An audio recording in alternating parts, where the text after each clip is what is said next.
Bonjour, aujourd'hui je vous parle de diabète et de lien avec la psychogénéalogie.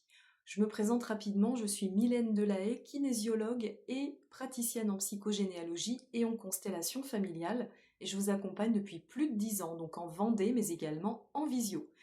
Alors, le diabète, est-ce que vous êtes concerné par cette maladie ou est-ce que vous avez des personnes dans votre entourage qui le sont?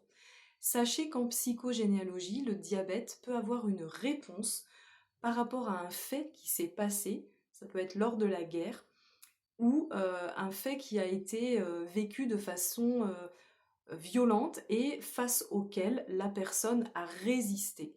Donc ce qu'il faut comprendre, c'est que quand une personne souffre de diabète, elle traduit, elle raconte l'histoire d'un ancêtre qui a vécu un traumatisme lors duquel justement cet ancêtre a été en résistance. Ça peut être un résistant pendant la guerre, ça peut être résister contre quelque chose avec quoi l'ancêtre n'était pas d'accord, mais en tout cas, il y a cette idée de résister, de résistance et de quelque chose, d'un événement répugnant qui a eu lieu.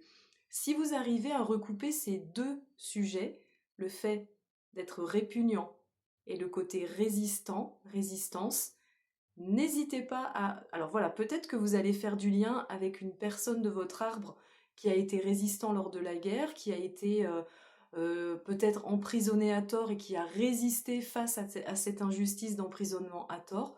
Pourquoi pas? Je vous donne un exemple évidemment, mais vous pouvez trouver une réponse à votre diabète d'un point de vue psychogénéalogie, évidemment, parce qu'on n'enlève pas le côté médical, je le répète, c'est important. Je ne suis pas médecin, donc je ne suis pas en train de vous poser un diagnostic médical.